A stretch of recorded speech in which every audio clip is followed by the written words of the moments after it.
ऐसी ही बेहतरीन कहानियाँ सुनने के लिए केपी नॉवल चैनल को लाइक, शेयर और सब्सक्राइब करें। आने वाली कहानियों के बारे में जानने के लिए हमारे टेलीग्राम से जुड़ें। लिंक डिस्क्रिप्शन में है। सुपर जीन 2 एवोल्यूशन अध्याय 261। लिन शेन को आर्केंजेल की तलवार प्राप्त करते देखकर वह बिना किसी हिचकिचाहट के पीछे मुड़ा और वापस आ गया, जिससे तियानजुन के पास लिन शेन की स्थिरता पर आहें भरने के अलावा कोई विकल्प नहीं बचा। लिन शेन बिना रुके वापस भाग गया। उसने पत्थर की सीढ़ियों वाले क्षेत्र से बाहर निकलने के बाद ही दुष्ट ड्रैगन को फिर से बुलाया और फिर वह ड्रैगन पर सवार होकर रिंग के आकार के द्वीप से चला गया। शुरू से अंत तक उसने नर्क के द्वारपाल को कभी नहीं देखा और न ही देखना चाहता था। मिशन पूरा हुआ। उड़ने वाली मशीन के अंदर वापस आकर लिन शेन ने आर्केंजेल की तलवार तियानजुन को सौंप दी। बहुत अच्छा। हालांकि तियानजुन को आर्केंजेल की तलवार की ज्यादा परवाह नहीं थी, उसने बस उसे एक तरफ रख दिया। तुम अभी मेरे दोस्त की लाश के पास क्या कर रहे थे? तियानजुन ने उड़ने वाली मशीन शुरू नहीं की, बल्कि लिन शेन पर नजर गड़ाए हुए पूछा। उसका नाम मेरा दोस्त था। लिन शेन थोड़ा चौंका। उसे तुरंत तियानजुन की बातों से एहसास हुआ कि उसने शायद पहले कुछ गलत समझा होगा। तुम्हें नहीं पता था? लिन शेन के हाव भाव को बनावटी नहीं देखकर तियानजुन को पता चल गया कि उसका पिछला अनुमान सही था। लिन शेन और मेरे दोस्त के बीच कोई संबंध नहीं था और वह इस व्यक्ति को जानता भी नहीं था। एक इंसान जिसका मेरे दोस्त से कोई संबंध नहीं था, उसने मेरे दोस्त के मृत शरीर से 28 मुट्ठी सीख ली। क्या इस आदमी के पास वाकई इतनी असाधारण बुद्धि है? तियानजुन की अभिव्यक्ति जटिल हो गई। उसने खुद मेरे दोस्त के शरीर को कई बार देखा था, लेकिन कभी उससे कुछ हासिल नहीं किया था। क्या लिन शेन की प्रतिभा उससे बढ़कर थी? पता नहीं, पहले कभी नाम नहीं सुना। मुझे लगा कि उसका नाम स्लॉथर किंग है, लिन शेन ने समझाया। अगर तुम उसे नहीं जानते थे तो तुम एक छोटी नोटबुक में नोट्स क्यों ले रहे थे? तियानजुन ने लिन शेन को घूरते हुए पूछा। मेरा एक दोस्त है जिसका उपनाम भी स्लॉथर है। मुझे लगा कि लाश का नाम स्लॉथर किंग है और शायद उसका कोई रिश्तेदार है, इसलिए मैं उसे बाद में दिखाने के लिए उसका स्केच बनाना चाहता था। अगर वह कोई रिश्तेदार निकला तो यह एक अच्छा काम होगा, लिन शेन ने नोटबुक निकालते हुए और तियानजुन को मेरे दोस्त का बनाया स्केच दिखाते हुए समझाया। तियानजुन ने उस पर नजर डाली और पाया कि वास्तव में ऐसा ही था। हालांकि लिन शेन के ड्राइंग कौशल वास्तव में बहुत खराब थे। अगर उसने असली चीज नहीं देखी होती तो वह कभी भी लिन शेन के स्केच को देखकर अनुमान नहीं लगा पाती कि यह क्या होना चाहिए। हालांकि जब स्केच की तुलना असली चीज से की गई तो वास्तव में एक समानता थी। तुम मुझे यह नहीं बताने जा रहे हो कि तुम उसकी समानता बनाकर 28 फिस्ट्स को समझ गए हो, है ना? तियानजुन की आवाज कुछ हद तक ठंडी थी। क्या 28 फिस्ट्स? लिन शेन ने भ्रम का नाटक किया, फिर अचानक उसे एहसास हुआ, तुम्हारा मतलब उन हरकतों से है। मैंने उन्हें उसके शरीर पर देखा और बस यूं ही उनकी नकल कर ली। लिन शेन जानता था कि उसके हर शब्द और हरकत पर तियानजुन की नज़र थी और यह निश्चित था कि कुछ भी छिपाने का कोई तरीका नहीं था। उसका तियानजुन से छिपने का कोई इरादा नहीं था। उसने अपनी नोटबुक में अगला पेज खोला और फिर उसे तियानजुन को सौंप दिया। स्केचिंग करते समय मैंने कारपेज पर कुछ अजीब पैटर्न देखे, कुछ जो प्राकृतिक रूप से नहीं बने थे लेकिन बाद में उकेरे गए थे, इसलिए मैंने उन्हें बनाया। बाद में मुझे एहसास हुआ कि ये पैटर्न मानव हरकतों से मिलते जुलते थे, इसलिए मैंने उनकी नकल करने की कोशिश की। मुझे कभी उम्मीद नहीं थी कि वे वास्तविक मानव हरकतें होंगी, अकेले ये कि ऐसी हरकतें दूर से मुट्ठी की शक्ति से घाव कर सकती हैं। ये वास्तव में अप्रत्याशित था। लिन शेन ने कुछ भी नहीं छिपाया और सच बोल दिया। तियानजुन किसी भी विसंगति को देखने में असमर्थ लिन शेन द्वारा बनाए गए पैटर्न की जांच करने लगा। लिन शेन के ड्राइंग कौशल काफी अमूर्त थे। उनके पैटर्न रेंडरिंग मूल की तुलना में बहुत सरल थे, मुख्य रूप से समानता के सार के लिए प्रयास करते हुए। जब तियानजुन ने उनका अध्ययन किया तो वह वास्तव में यह नहीं देख पाई कि पैटर्न मानव आंदोलनों से कैसे संबंधित थे। इससे तियानजुन को क्षण भर के लिए अपनी बुद्धिमत्ता और समझ की क्षमताओं पर संदेह हुआ। क्या यह हो सकता है कि इस इंसान की समझने की क्षमता मुझसे ज्यादा मजबूत है? तियानजुन ने लिन शेन को कुछ देर तक देखा लेकिन कुछ नहीं कहा। इसके बजाय उसने उड़ने वाली मशीन शुरू की और लिन शेन के साथ स्टार बेल्ट के माध्यम से नेविगेट किया। हम कहाँ जा रहे हैं? लिन शेन को एहसास हुआ कि तियानजुन का उसे गांव वापस ले जाने का कोई इरादा नहीं था। ये गलत रास्ता था। मेरे घर पर हम इन आंदोलनों के बारे में अच्छी बातचीत करेंगे, तियानजुन ने कहा। यह कोई समस्या नहीं है, लेकिन जाने से पहले क्या मैं पहले घर लौट सकता हूँ? अंधेरा होने वाला है और अगर मैं वापस नहीं गया तो मेरी बहन चिंता करेगी। लिन शेन की आने जाने की यात्रा में 50 घंटे से अधिक का समय लगा था और गांव से स्टार बेल्ट तक विमान द्वारा लिया गया समय भी शामिल था। ये 60 घंटे से अधिक हो गया था। 20 घंटे से भी कम समय में फिर से अंधेरा हो जाएगा। अगर वह रात होने से पहले वापस नहीं लौटा तो लिन शेन को डर था कि उसकी बहन उसे ढूंढने निकल जाएगी, चाहे जोखिम कुछ भी हो। चिंता मत करो, मैंने तुम्हारी बहन को लाने के लिए किसी को भेज दिया है। तुम जल्द ही उससे मिलोगे, तियानजुन ने विमान उड़ाते हुए कहा। जब तक उसकी बहन सुरक्षित थी, लिनशेन अपने दिल में सोचता रहा कि क्या तियानजुन उसे चुप करा सकती है। हालांकि तियानजुन ने यह नहीं दिखाया था, लेकिन लिनशेन बता सकता था कि वह तथाकथित 28 मुट्ठियों को बहुत महत्व देती है। लिनशेन उसे 28 मुट्ठियों के चित्र देने में कोई आपत्ति नहीं करेगी, यहाँ तक कि उसे व्यक्तिगत रूप से सिखाना भी कोई समस्या नहीं थी। लिनशेन को डर था कि 28 मुट्ठियाँ सीखने के बाद तियानजुन उस एक व्यक्ति को खत्म कर सकती है जो इसे जानता था। वह क्या 28 मुट्ठियाँ बहुत शक्तिशाली हैं? लिनशेन ने संकोच से पूछा। बेशक, ये बहुत शक्तिशाली है। तियानशुन ने इसे छिपाने का इरादा नहीं किया, वह विमान उड़ाते हुए बोलती रही। यह एक मुट्ठी तकनीक थी जिसने एक युग को चकित कर दिया। उसे यह कहते हुए सुनकर लिनशेन का दिल धड़क उठा। इतनी शक्तिशाली तकनीक के साथ उसे चुप कराने की संभावना और भी अधिक लग रही थी। ऐसी अद्भुत मुट्ठी तकनीक के कई अभ्यासी रहे होंगे, है न? लिनशेन ने जांच जारी रखी। शुरू में ये केवल मेरे दोस्त को ही पता था, अब ये बहुत पहले ही खो चुका है।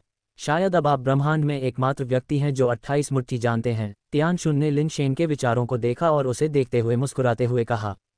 लिनशेन ने धीरे से आह भरी, कोई और सवाल नहीं पूछा और कुर्सी के पीछे आराम करने के लिए अपनी आंखें बंद कर लीं। अब उसे दखल देने का पछतावा हो रहा था। उसे समानता बनाने की जहमत नहीं उठानी चाहिए थी। अगर उसने इसे नहीं बनाया होता तो वह उन विशेष पैटर्न की खोज नहीं कर पाता, और पैटर्न की खोज करने के बाद उसे मौके पर उनकी नकल नहीं करनी चाहिए थी। आखिरकार ये जिज्ञासा ही थी जिसने बिल्ली को मार डाला। लिनशेन की कड़वी अभिव्यक्ति को देखकर तियानजुन हंस पड़ी। यह आदमी वास्तव में एक चूहे की तरह डरपोक है, तियानजुन ने मुस्कुराते हुए कहा। अब पछता रहे हो? दुर्भाग्य से बहुत देर हो चुकी है। अब जब तुम ब्रह्मांड में एकमात्र व्यक्ति हो जो 28 फिस्ट्स को जानता है, तो मेरे पास तुम्हें चुप कराने के अलावा कोई विकल्प नहीं है। तुम ऐसा नहीं करोगे, लिनशेन ने अपनी आंखें बंद करके कहा, वास्तव में अधिक आराम महसूस कर रहा था। ओह, तुम्हें लगता है कि मैं ऐसा नहीं करूंगा? तियानजुन की अभिव्यक्ति ठंडी हो गई और उसकी आंखें चाकू की तरह तीखी थीं। तुमने इसे अभी तक नहीं सीखा है। क्या होगा अगर तुम इसे नहीं सीख सकते? अगर तुम नहीं कर सकते तो क्या तुम में अभी भी उस एकमात्र व्यक्ति को मारने का साहस होगा जो 28 मुट्ठियां जानता है? लिनशेन ने शांति से कहा। तुम्हें लगता है कि अगर तुम नहीं सिखाओगे तो मैं इसे नहीं सीख सकता? तियानजुन ने ठंडे स्वर में कहा। मैं न केवल सिखाऊंगा बल्कि मैं समर्पण और विस्तार से सिखाऊंगा। अगर तुम फिर भी इसे नहीं सीख सकते तो क्या होगा? लिनशेन ने अपनी आंखें खोलीं और बोलते हुए तियानजुन की ओर देखा। अगर मैं इसमें महारत हासिल कर पाया तो क्या होगा? तियानशुन पहले से ही कुछ हद तक गुस्से में थी। लिनशेन के शब्द स्पष्ट रूप से उसका अपमान कर रहे थे, एक सीधा अपमान। अगर तुम इसमें कामयाब हो जाओ तो मैं, लिनशेन, तुम्हारे साथ तुम्हारी आज्ञा पर बिना किसी शिकायत के अपने जीवन के बाकी समय में चलने को तैयार हूं। अगर तुम सफल नहीं होते तो मैं कुछ और नहीं मांग रहा हूं, बस तुम्हारा पीछा करने का एक मौका चाहता हूं, लिनशेन ने सही कहा। लिनशेन के शब्दों को सुनकर तियानशुन गुस्से में हंसा। तुम बहुत सुंदर सोच रहे हो, है न? चाहे मैं सफल हूं या नहीं, तुम्हें जीना है। तुम्हारा ये हिसाब वाकई पूरे ब्रह्मांड को प्रतिध्वनित करता है। क्या ये स्वीकार्य नहीं है? लिनशेन ने आह भरी। बिल्कुल नहीं। अगर मैं कामयाब हो गया तो मैं तुम्हारा सिर काट दूंगा, तियानशुन ने ठंडी सांस ली। क्या हम इसे नहीं काट सकते? लिनशेन ने असहाय होकर पूछा। ये भी ठीक है, तियानशुन ने अप्रत्याशित रूप से उत्तर दिया। तो यह एक सौदा है, लिनशेन ने तुरंत कहा। यह एक सौदा है, अगर मैं कामयाब हो गया तो मैं तुम्हारा सिर ऊपर रखूंगा और बाकी को नीचे काट दूंगा, तियानशुन ने लापरवाही से कहने का नाटक किया। तो तुम मुझे मार सकते हो, मैंने अभी तक अपने परिवार की शाखाएं नहीं फैलाई हैं, जो मुझे मारने से ज्यादा दर्दनाक होगा, लिनशेन ने आह भरी। हम एक सौदे पर सहमत हुए, तो मैं अपना वादा कैसे तोड़ सकता था और उस पर मोटा कैसे हो सकता था? बेहतर होगा कि आप प्रार्थना करें कि मैं सफल न हूं, अन्यथा। तियानशुन ने बात पूरी नहीं की, लेकिन अर्थ स्पष्ट था। लिनशेन ने कोई आवाज नहीं की। ये सुनिश्चित नहीं था कि तियानशुन वास्तव में गंभीर था या उसे डराने की कोशिश कर रहा था। लेकिन भले ही वह गंभीर थी, लिनशेन के जीतने की संभावना पूरी तरह से खत्म नहीं हुई थी। उसका दावा कि तियानशुन सफल नहीं हो सकता सिर्फ डराने के लिए की गई खोखली बात नहीं थी। उसने पहले stepping on the celestial code का अभ्यास किया था और जानता था कि यह एवोल्यूशन स्किल ऐसी चीज नहीं है जिसे सिर्फ सही हरकतें करके महारत हासिल की जा सकती है। इस मामले का सार तकनीक के सार को समझना था। गति को समझे बिना सही हरकतें फिर भी विफलता की ओर ले जाएंगी। Stepping on the celestial code में इसकी कलात्मक अवधारणा को समझाने वाली कुछ प्रस्तावनाएं भी शामिल हैं जो इसकी गति को समझने में बहुत मददगार हैं। हालांकि 28 फिस्ट्स केवल हरकतें ही पेश करता है और कोई अन्य संकेत नहीं देता। 28 फिस्ट्स में महारत हासिल करने की कुंजी उन पैटर्न के भीतर छिपी हुई गति में निहित है। अब जबकि मूल पैटर्न गायब हो गए हैं, केवल वही बचे हैं जो लिन शेन ने बनाए थे। फिर भी उसने जो बनाया था वह बहुत ही कच्चा था, मूल से बिल्कुल अलग था और उसमें गति का सार नहीं था। सिर्फ उन पैटर्न को देखकर 28 फिस्ट्स की गति को समझना बहुत मुश्किल होगा। वह तियानजुन को सभी मानक चालें सिखा सकता था, लेकिन अंतर्निहित कलात्मक अवधारणा के बिना क्या वह इसमें महारत हासिल कर पाएगी, ये वास्तव में अनिश्चित था। लिन शेन को उम्मीद नहीं थी कि तियानजुन 28 फिस्ट्स में महारत हासिल करने में विफल हो जाएगी, क्योंकि वह स्पष्ट रूप से समझता था कि उसका जीवित रहना इस बात पर निर्भर नहीं करता कि तियानजुन इसमें महारत हासिल कर पाती है या नहीं, बल्कि इस बात पर निर्भर करता है कि तियानजुन उसे मारना चाहती है या नहीं। भले ही लिन शेन शर्त जीत जाए, अगर तियानजुन उसे मारना चाहती है तो वह ऐसा करने के लिए असंख्य कारण ढूंढ सकती है। इसलिए इस दौरान लिन शेन को शर्त जीतने की नहीं बल्कि तियानजुन को उसे मारने का विचार त्यागने के लिए मजबूर करने की जरूरत थी। पैराडाइज आइलैंड उन रिंग के आकार के द्वीपों से छोटा नहीं था जहां वे पहले गए थे, और वास्तव में विशाल रिंग स्टार के भीतर के वातावरण की तुलना में इसे वास्तव में स्वर्ग के रूप में वर्णित किया जा सकता है। महल, बगीचे, मूर्तियां, द्वीप पर हर जगह कलात्मक स्वभाव से भरी इमारतें थीं, जो लिन शेन के पहले रहने वाले गांव से बिल्कुल अलग थीं।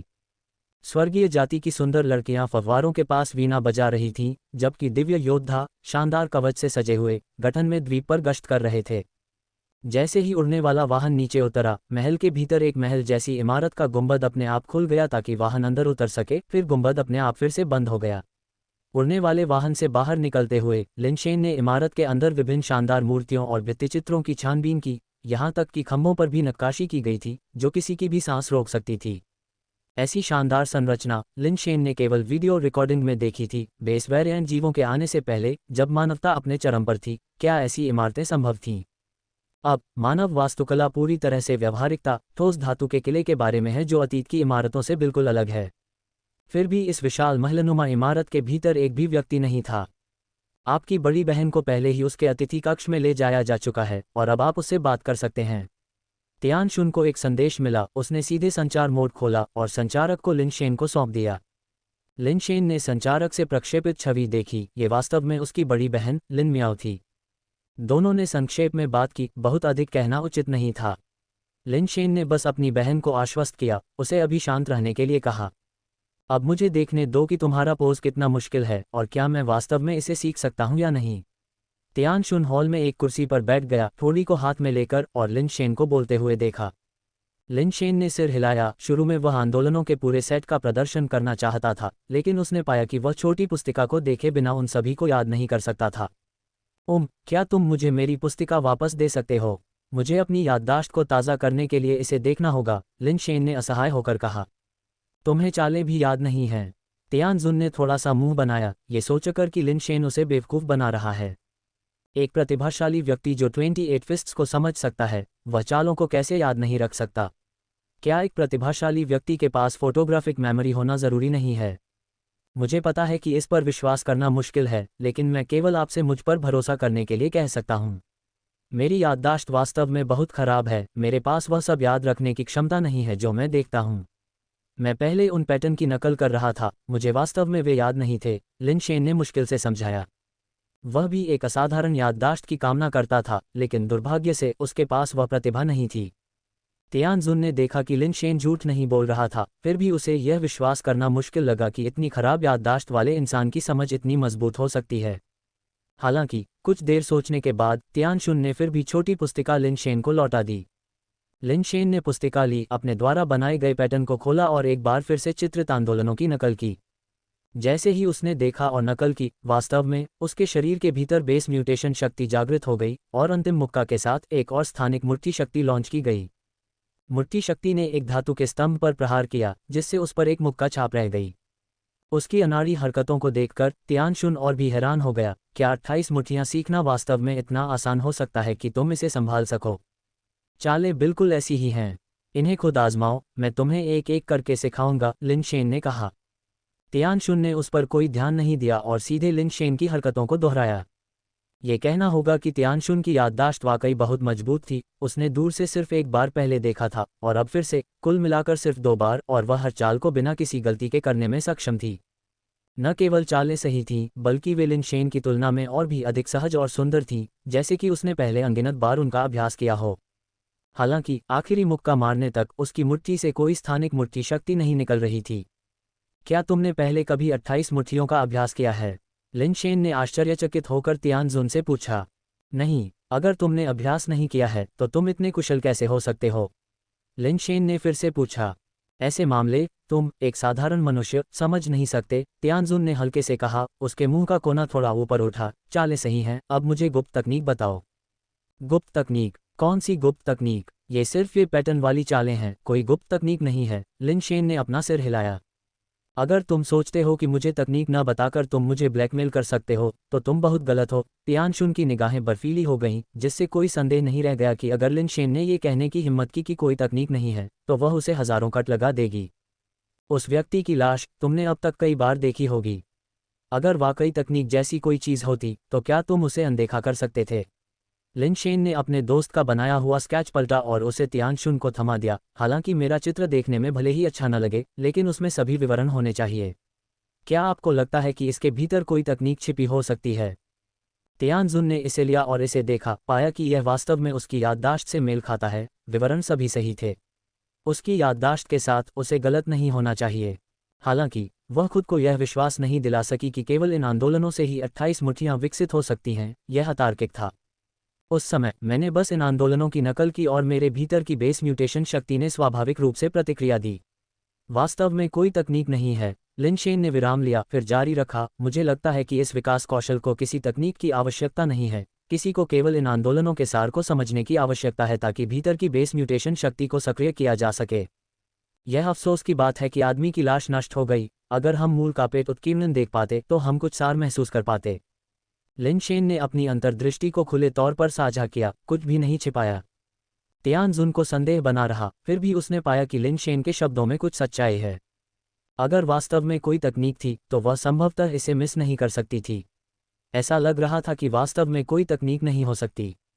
तियानजुन ने एक पल के लिए सोचा, फिर दोबारा कोशिश की। इस बार उसकी हरकतें और भी ज्यादा तरल थीं और एक तरह की गति थी जिसे शब्दों में बयां नहीं किया जा सकता। लेकिन जब अंतिम मुक्का मारा गया तब भी स्थानिक मुट्ठी शक्ति का कोई आभास नहीं हुआ। आपको मेरी बात पर यकीन करना होगा, मैं अपनी जिंदगी के साथ मजाक नहीं करूंगी। क्या मैं इसे एक बार और प्रदर्शित करूं? लिन शेन ने जल्दी से फिर से अनुक्रम का प्रदर्शन किया। लेकिन क्योंकि उसने मैनुअल को नहीं देखा था, 1 दर्जन से अधिक आंदोलनों के बाद वह अगले वाले को याद नहीं कर सका, इसलिए उसे मैनुअल उठाना पड़ा और उसे देखते हुए अभ्यास करना पड़ा। वास्तव में जब अंतिम मुक्का मारा गया तो स्थानिक मुट्ठी शक्ति फिर से मुक्त हो गई और इस बार ये और भी मजबूत लग रही थी। धातु के खंभे पर छोड़ी गई मुट्ठी की छाप अब पहले की तुलना में कुछ अंश गहरी थी। तियानजुन ने देखा और कुछ नहीं कहा, फिर खुद अनुक्रम दोहराया, फिर भी कोई प्रभाव नहीं पड़ा। लिन शेन के फिर से बोलने से पहले तियानजुन ने कई बार कोशिश की, यहाँ तक कि जानबूझकर लिन शेन की हरकतों की नकल की, जिससे उसकी खुद की हरकतें लिन शेन की तरह कम सहज और अनाड़ी लग रही थीं। परिणाम अभी भी वही था, वह स्थानिक मुट्ठी शक्ति को मुक्त नहीं कर सकी, चाहे उसने कितनी भी कोशिश की हो। तुम मेरे साथ खेल रहे हो, है न? तियानजुन ने लिन शेन को गौर से देखा, उसकी बुद्धिमत्ता पर अपमानित महसूस किया।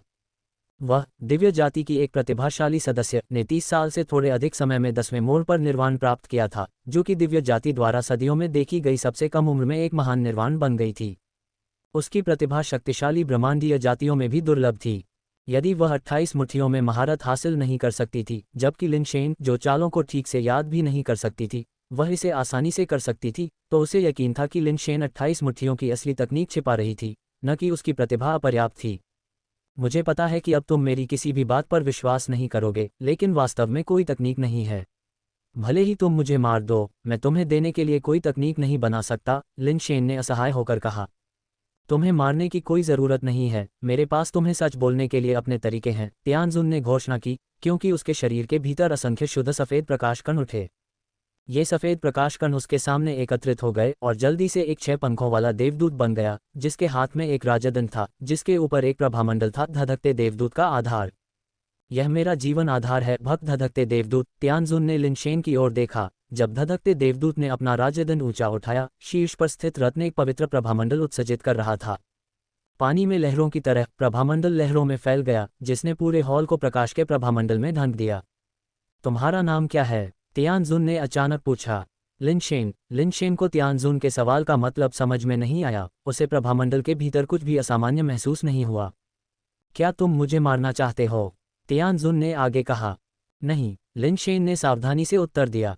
इस उत्तर ने तियानशुन को थोड़ा चौंका दिया, मानो उसे इस तरह के जवाब की उम्मीद नहीं थी। तियानशुन की आंखों में आश्चर्य की एक झलक दिखाई दी, इससे पहले कि वह फिर से पूछती, क्या तुम मेरे साथ सोना चाहते हो? हाँ, मैं चाहती हूँ। लिन शेन ने कुछ और कहने का इरादा किया था, लेकिन जैसे ही शब्द उसके होठों तक पहुंचे, वे पुष्टि के एक शब्द में बदल गए। लिन शेन के दिल में एक झटका लगा, क्योंकि उसने मोटे तौर पर अनुमान लगाया कि तियानशुन क्या करने जा रही थी। उसके भक्त ब्लेजिंग एंजल के बेस में वास्तव में लोगों को झूठ बोलने में असमर्थ बनाने की क्षमता थी। ये बुरा है, लिन शेन ने मन ही मन कोसा, यह महसूस करते हुए कि अगर तियानशुन इस तरह के सवाल पूछती रही और अगर उसने कुछ वास्तव में दोषपूर्ण पूछा तो वह मर जाएगा। अब एकमात्र सांत्वना ये थी कि वह वास्तव में तियानशुन को मारना नहीं चाहता था, जिसने अनजाने में उसे एक आपदा से बचने की अनुमति दी। ऐसा इसलिए नहीं था क्योंकि लिन शेन विशेष रूप से महान था या इसलिए कि वह दयालुता के साथ बुराई का बदला लेना चाहता था। ये सिर्फ इसलिए था क्योंकि वह जानता था कि वह इस समय तियानजुन का मुकाबला नहीं कर सकता, इसलिए उसने कभी भी उसे मारकर अपनी समस्याओं को हल करने के बारे में नहीं सोचा। क्या 28 मुट्ठियों में कोई मंत्र है? तियानजुन ने लिन शेन के पहले के असभ्य उत्तर पर कोई आपत्ति नहीं जताई और वह प्रश्न पूछा जो वह वास्तव में पूछना चाहती थी। नहीं, लिन शेन ने बिल्कुल सीधे उत्तर दिया। इस उत्तर ने तियानजुन को पूरी तरह से आश्चर्यचकित कर दिया। वह विश्वास नहीं कर सकती थी कि लिन शेन बिना किसी मंत्र के केवल उन आंदोलनों के माध्यम से 28 मुट्ठियों में महारत हासिल करने में कामयाब रही थी। तियानजुन को संदेह होने लगा कि क्या भक्त ब्लेजिंग एंजल खराब काम कर रही थी, ये सवाल करते हुए कि क्या उसका कौशल प्रभावी था। तुम जायंट रिंग स्टार में क्यों आए? तियानजुन ने पूछताछ जारी रखी। हालांकि वह विश्वास नहीं कर सकती थी कि एक मानव म्यूटेटर उसकी जीवन आधार क्षमता का विरोध कर सकता है, वह यह मानने में और भी अनिच्छुक थी कि इस मानव ने इतनी आसानी से 28 मुट्ठियों में महारत हासिल कर ली है जबकि वह खुद नहीं कर सकती थी। लिन शेन को पता था कि वह ब्लेजिंग एंजल की क्षमता का विरोध नहीं कर सकता था और अपने उत्तरों को सरल रखने का इरादा रखता था, जबकि झूठ न बोलने के आधार पर वह किसी भी महत्वपूर्ण जानकारी को छोड़ने की उम्मीद करता था। लेकिन एक बार जब उसने अपना मुंह खोला तो उसने अपने विचारों को छोड़ने या झूठ बोलने की क्षमता के बिना जायंट रिंग स्टार में अपने आगमन की पूरी कहानी बोल दी। लिन शेन अपने मुंह को नियंत्रित करना चाहता था, लेकिन चाहे वह कितना भी विरोध करे या संघर्ष करे, वह इसे बंद नहीं रख सकता था। लिन शेन के प्रतिरोधी व्यवहार से तियानजुन ने अनुमान लगाया कि ब्लेजिंग एंजल की शक्तियों ने उसे विफल नहीं किया था और वह झूठ बोले बिना सच बोल रहा था। वास्तव में बिना किसी अवलोकन के भी तियानजुन जानता था कि एकमात्र म्यूटेटर संभवतः ब्लेजिंग एंजल की शक्ति का विरोध नहीं कर सकता। क्या तुमने वास्तव में कैथरीन को नाराज किया है? पूरी कहानी सुनने के बाद तियानजुन ने कुछ आश्चर्य व्यक्त किया। चूंकि सेलेस्टियल रेस और डीमैन जनजाति कट्टर दुश्मन थे, इसलिए तियानजुन स्वाभाविक रूप से जानता था कि कैथरीन कितनी भयानक महिला थी। क्या कैथरीन ही वह डीमैन प्रिंसेस है? लिन शेन ने जवाब में पूछा। हाँ, तियानजुन ने जवाब दिया। मैं नहीं चाहता था, लेकिन कोई और विकल्प नहीं था, लिन शेन ने कहा। क्या आपकी बहन के पास मौजूद six paths Phoenix spirit base में वाकई अपनी चेतना है? तियानजुन को six paths Phoenix spirit base में दिलचस्पी लग रही थी। लिन शेन जवाब नहीं देना चाहता था, लेकिन वह अपने मुंह पर काबू नहीं रख पा रहा था। विकास सिद्धांत पहले ही काम करना शुरू कर चुका था, लेकिन उसके शरीर को मजबूत होने और उत्परिवर्तित होने के लिए समय की जरूरत थी और वह अभी भी ब्लेजिंग एंजल की शक्ति का मुकाबला करने में असमर्थ था। हाँ, है, लिन शेन ने मुश्किल से जवाब दिया। उसकी आंखों में खून की धारियां भर गईं। अगर मैं आपकी बहन का six paths Phoenix spirit base ले लूं तो आप क्या करेंगे? तियानजुन ने दबाव डालना जारी रखा। मैं पहले तो तुम्हारे सामने झुकने का नाटक करूंगी और जब मेरी ताकत पर्याप्त हो जाएगी तो मैं तुम्हें मारकर six paths Phoenix spirit base पर फिर से कब्जा कर लूंगी, लिन शेन ने बेकाबू होकर कहा। अभी क्या तुम मुझे मारना चाहते हो? तियानजुन ने अपनी जांच जारी रखी। हाँ, मैं करता हूँ। लिन शेन अभी भी झूठ नहीं बोल पा रहा था। तियानशुन ने लिन शेन की ओर देखा, उसका दिल पहले से ही आश्वस्त था कि 28 मुट्ठियों के लिए वास्तव में कोई मंत्र नहीं है। फिर भी उसे यह स्वीकार करना कठिन लगा कि लिन शेन आसानी से 28 मुट्ठियों में महारत हासिल कर सकता है, जो वह नहीं कर सकती थी। 28 मुट्ठियों का फिर से प्रदर्शन करें, तियानशुन ने अपने पिछले प्रश्न से विषय को मोड़ते हुए कहा। लिन शेन ने 28 मुट्ठियों का प्रदर्शन करना शुरू किया, लेकिन 20 या उससे अधिक हरकतें दिखाने के बाद वह आगे नहीं बढ़ सका और उसे फिर से मैनुअल को संदर्भित करना पड़ा। तियानशुन की अभिव्यक्ति काफ़ी अजीब हो गई। अब वह निश्चित हो सकती थी कि लिन शेन ने कभी झूठ नहीं बोला था, लेकिन ऐसी स्मृति के साथ वह 28 मुट्ठियों में महारत कैसे हासिल कर पाया? ये तर्क को चुनौती देता है। मैनुअल का पालन करते हुए लिनशेन ने एक बार फिर से इसकी नकल की, पहले की तरह ही 28 मुट्ठी, और अंत में उसने फिर से स्थानिक मुट्ठी शक्ति का इस्तेमाल किया, इस बार पिछली बार से भी ज़्यादा शक्तिशाली। जब आप 28 मुट्ठी का इस्तेमाल करते हैं तो आपको कैसा लगता है? तियानजुन ने यह मानने से इनकार कर दिया कि वह 28 मुट्ठी में महारत हासिल नहीं कर सकती, उसे लगा कि कहीं कोई समस्या होनी चाहिए। लिनशेन ने 28 मुट्ठी का अभ्यास करने के अपने अनुभव का विस्तार से वर्णन किया। सुनने के बाद तियानजुन के मन में एक विचार आया और भक्त सेराफ ने अपने कौशल का उपयोग करना बंद कर दिया, अनगिनत कणों में विलीन हो गई और अपने शरीर में वापस आ गई। कैथरीन तुम्हें मरना चाहती है, लेकिन मैं तुम्हें जीवित रखने के लिए दृढ़ संकल्पित हूँ। तुम पैराडाइज आइलैंड पर रह सकते हो। अगर मेरे पास कोई सवाल है तो मैं तुम्हें ढूंढने आऊँगा। अब चले जाओ, तियानजुन ने कहा, और एक दिव्य दासी लिनशेन को भव्य हॉल से बाहर अतिथि कक्ष की ओर ले जाने के लिए अंदर आई, जहां लिन मियाओ रुकी थी। मैं यह मानने से इनकार करता हूं कि उसके जैसा कोई मानव म्यूटेटर 28 मुट्ठियों में महारत हासिल कर सकता है और मैं, तियानजुन, नहीं कर सकता। तियानजुन इस परिणाम को स्वीकार नहीं कर सका। उसने लिनशेन द्वारा बनाए गए चित्रों को उठाया, उनकी तुलना अपनी याददाश्त में मौजूद पैटर्न से की और फिर से 28 मुट्ठियों का प्रयास किया। परिणाम तियानजुन को और भी कम स्वीकार्य था, चाहे उसने कितनी भी बार अभ्यास किया हो, कोई प्रतिक्रिया नहीं मिली। ये कहाँ गलत हो गया? तियानजुन ने दर्द से सोचा, फिर भी यह नहीं समझ पाया कि समस्या कहाँ है। अतिथि कक्ष में प्रवेश करने पर लिनशेन ने अपनी बड़ी बहन को देखा। उसके कोई प्रश्न पूछने की प्रतीक्षा किए बिना उसने ये सुनिश्चित करने के लिए कमरे को साफ किया कि कोई निगरानी उपकरण तो नहीं है।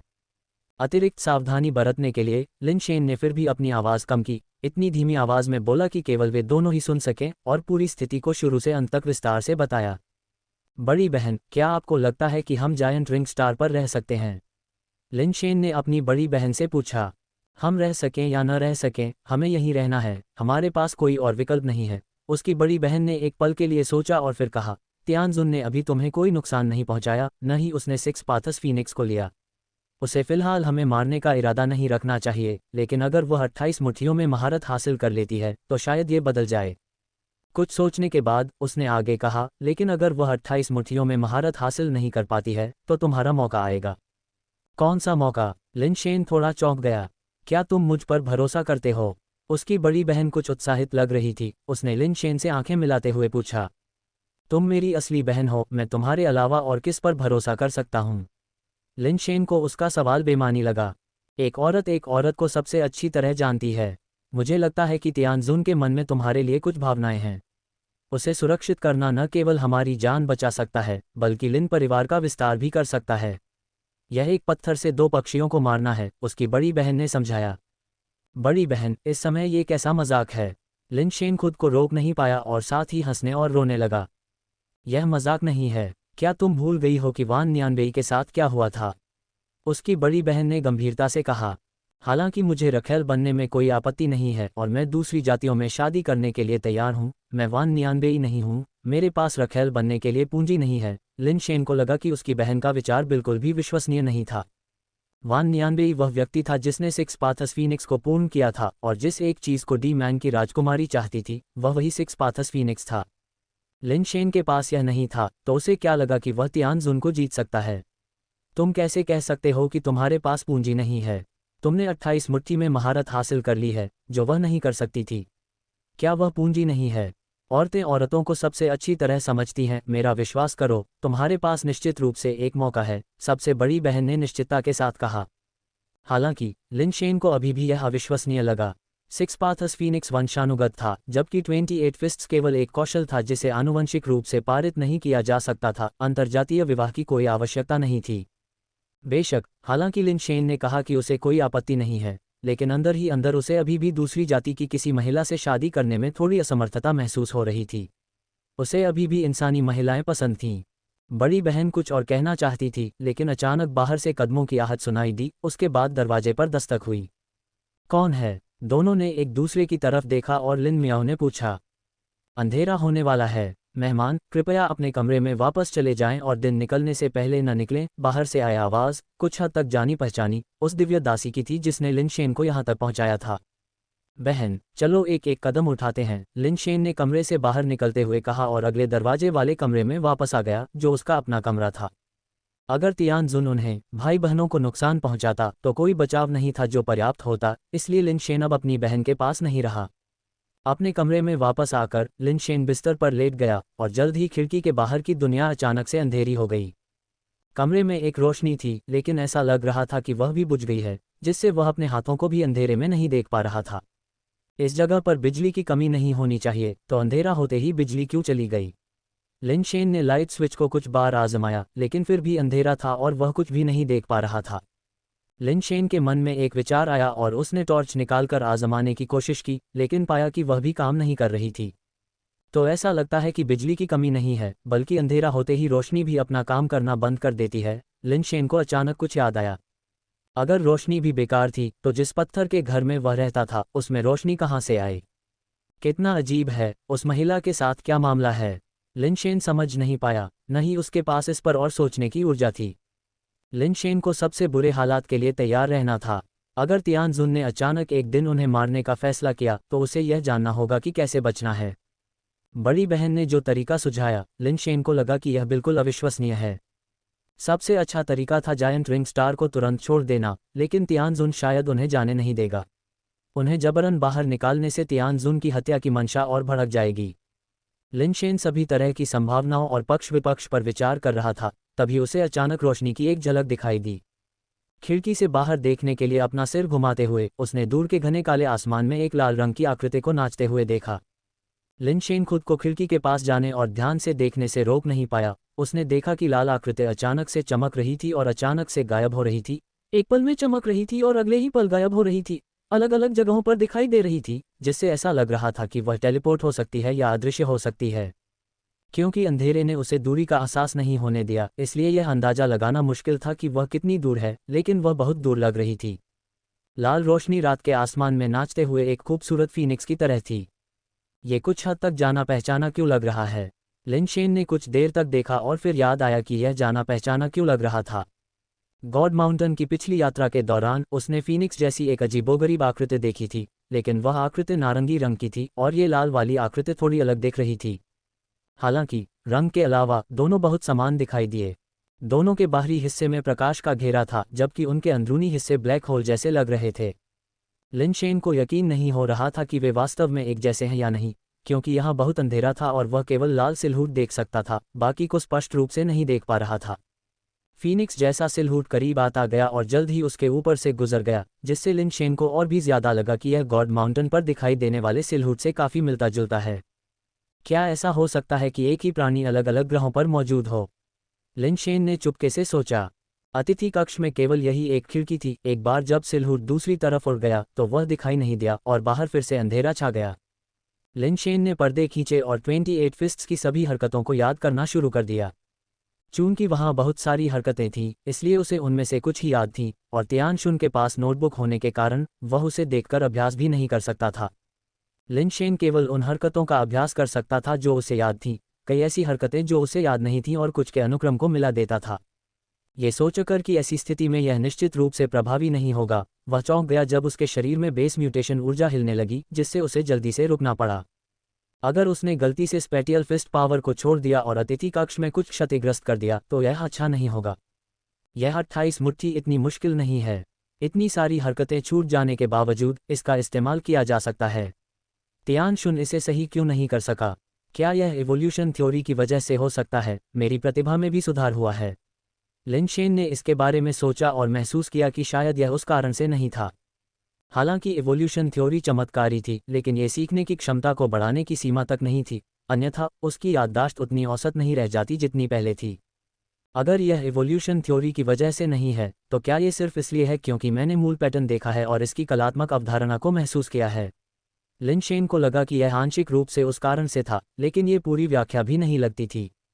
इसे समझने में असमर्थ, लिन शेन ने इसके बारे में और नहीं सोचने का फैसला किया। वह अब जानना चाहता था कि क्या इस स्थानिक मूर्ति शक्ति को एक्यूपॉइंट सीलिंग के साथ जोड़ा जा सकता है और दूर से इस्तेमाल किया जा सकता है। यदि संभव हो तो एक्यूपॉइंट को सील करने के लिए प्रतिद्वंद्वी के करीब जाने की आवश्यकता नहीं होगी। इसके अलावा वह जानना चाहता था कि वह स्थानिक मूर्ति शक्ति को कितनी दूर तक प्रक्षेपित कर सकता है। यदि सीमा पर्याप्त थी तो वह आरोही से लड़ते समय इतने नुकसान में नहीं होगा। वह इसे तुरंत आजमाने के लिए रियल्म किंग प्लैनेट जाना चाहता था, लेकिन डर था कि वह तियानजुन की निगरानी में होगा। उसने अंततः ये विचार छोड़ दिया और एक अच्छी रात की नींद ली। जब दिन निकला, लिनशेन उठे और पर्दे खोले, बाहर आंगन में लोगों की चहल पहल देखी। सभी जातियों के नौकर किसी काम में व्यस्त थे, मानो वे आंगन की साज सज्जा कर रहे हों। लिनशेन ने एक ऐसे व्यक्ति को भी देखा जो टोड जैसा दिख रहा था, उसे नहीं पता था कि वे किस जाति के थे। ताज़ा होने और अपने कमरे से बाहर निकलने के बाद वह अपनी बहन के दरवाजे पर दस्तक देने ही वाला था कि संयोग से वह अपने कमरे से बाहर आ गई। दोनों ने एक दूसरे को देखा और चुपचाप सहमति जताते हुए नीचे की ओर चल दिए। उन्होंने पाया कि कोई भी उनकी हरकतों पर रोक नहीं लगा रहा था। जब हिरन के सींगों वाली एक नौकरानी वहां से गुजरी तो लिनशेन ने उसे रोका और पूछा, क्या आज कोई उत्सव मनाया जा रहा है? मुझे नहीं पता। सींग वाली नौकरानी वास्तव में अनजान लग रही थी। जाने से पहले उसने अपना सिर हिलाया। लिनशेन को याद आया कि तियानशुन ने कुछ दिन पहले बताया था कि उसका छोटा भतीजा आ रहा है और आर्केंजेल की तलवार वह उपहार है जिसे तियानशुन ने उसके लिए तैयार किया था। ऐसा लग रहा था कि बाहर की सजावट उसके भतीजे के स्वागत के लिए थी। वे दोनों आंगन में चले गए और किसी के ध्यान न देने पर उन्होंने राहत की सांस ली। तियानशुन ने उनकी व्यक्तिगत स्वतंत्रता को प्रतिबंधित नहीं किया था। ऐसा लग रहा था कि वह फिलहाल उनके साथ कुछ भी करने की योजना नहीं बना रही थी। श्री लिन, हमारी मेज़बान आपको नाश्ते के लिए अपने साथ शामिल होने के लिए आमंत्रित करती है, एक सेलेस्टियल ने कहा जो काफ़ी अच्छे कपड़े पहने हुए था, जब वह एक सुंदर व्यवहार के साथ लिनशेन और लिन मियाओ के पास आया। सिर्फ मैं? लिनशेन ने पूछा। हाँ, कृपया मेरे पीछे आइए, सेलेस्टियल ने कहा और जाने के लिए मुड़ गया। मैं चारों ओर देखूंगी, तुम आगे बढ़ो, लिन मियाओ ने हाथ हिलाते हुए कहा कि लिनशेन को जाना चाहिए। लिनशेन सेलेस्टियल के पीछे महल जैसी इमारत में गए जहां वे पिछले दिन गए थे और तियानजुन को एक विशाल भोजन कक्ष में देखा। उसकी डाइनिंग टेबल कई लोगों के लिए बनी कॉन्फ्रेंस टेबल से भी लंबी थी और लिनशेन को लगा कि अगर वह उसके सामने बैठेगा तो उन्हें बात करने के लिए चिल्लाना पड़ेगा, कहीं ऐसा न हो कि वह उसे सुन ले।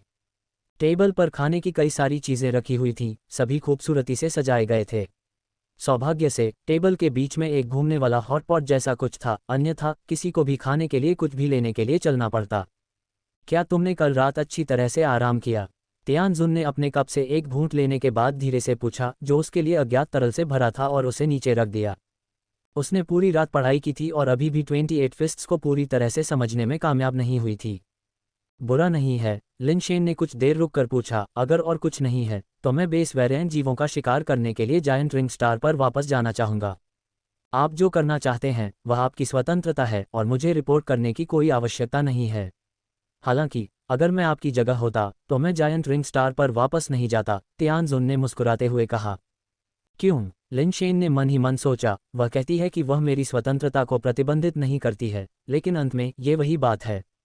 स्टार बेल्ट का वातावरण और इसके बेस म्यूटेशन संसाधन जायंट रिंग स्टार के अंदर मौजूद चीज़ों से कहीं बेहतर हैं। उत्परिवर्तित जीव नीचे शायद ही देखे जाते हैं, लेकिन इन तैरते द्वीपों पर उन्हें खोजना अपेक्षाकृत आसान है। तियानजुन ने आगे बढ़ने से पहले अपने तरल का एक और घूंट लिया। और अब जब आप पैराडाइज द्वीप के निवासी हैं तो विशालकाय रिंग स्टार में शिकार करना, जो कि एन परिवार के अधिकार क्षेत्र में है, अनुचित हो सकता है यदि आपको एन परिवार के किसी व्यक्ति द्वारा खोजा जाता है।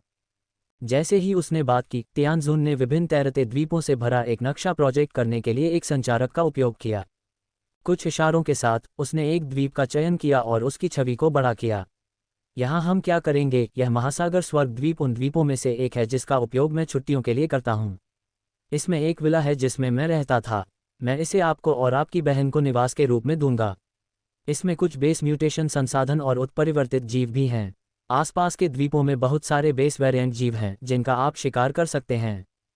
इसके अलावा ये पैराडाइज आइलैंड के करीब है, इसलिए जब मैं 28 फिस्ट्स का अभ्यास कर रहा हूँ, अगर मुझे कोई समस्या होती है तो आपसे परामर्श करना सुविधाजनक होगा, तियानजुन ने कहा। उसकी मुस्कान कुछ और इशारा कर रही थी। लिनशेन ने ज्यादा कुछ नहीं कहा क्योंकि उसे उम्मीद नहीं थी कि तियानजुन उसे जाने देगा। पैराडाइज आइलैंड को छोड़ पाना लिनशेन के लिए पहले से ही बहुत फायदेमंद स्थिति थी। कम से कम जब वे दूर जाने के लिए घड़ी का इस्तेमाल करते थे तो तियानजुन के लिए तुरंत पता लगाना मुश्किल होता। तियानजुन ने भी कुछ ज्यादा नहीं कहा और नाश्ते के बाद किसी को लिनशेन और लिन मियाओ को ओशन हेवन आइलैंड ले जाने के लिए कहा। पैराडाइज आइलैंड की तुलना में ओशन हेवन आइलैंड स्वाभाविक रूप से बहुत छोटा है, लेकिन फिर भी काफ़ी बड़ा है। इस द्वीप में एक अंतर्देशीय समुद्र भी है और तियानजुन का अवकाश गृह रेतीले समुद्र तट पर बना है। यहाँ समुद्र में ज्वार भाटा नहीं होता। जब हवा नहीं होती तो पानी एक दर्पण की तरह काम करता है, आकाश को ऐसे दर्शाता है जैसे स्वर्ग और पृथ्वी एक हो गए हों। ये कहना होगा कि तियानजुन जानता है कि जीवन का आनंद कैसे लिया जाता है। यहाँ का वातावरण बस बहुत सुंदर है। चूंकि द्वीप का अधिकांश भाग अंतर्देशीय समुद्र से घिरा हुआ है, इसलिए वहां बमुश्किल ही कोई भूमि क्षेत्र बचा है, किनारों पर सिर्फ पहाड़ों की एक अंगूठी है। इसलिए ओशन हेवन द्वीप पर बेस वेरिएंट जीवों के संसाधन सभी समुद्र में हैं। लिन मियाओ और लिन शेन दोनों ही जमीन पर रहने वाले लोग हैं जो पानी से पूरी तरह अपरिचित हैं, इसलिए बेस वेरिएंट जीवों का शिकार करने के लिए पानी के नीचे जाना स्पष्ट रूप से चुनौतीपूर्ण होगा।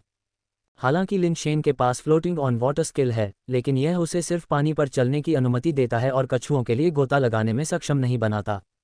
लिन मियाओ पर्यावरण से काफ़ी खुश हैं। समुद्र के किनारे के विला छोटे राजकुमारी महलों की तरह बने हैं जो पूरी तरह से उनके सौंदर्य स्वाद के अनुरूप हैं।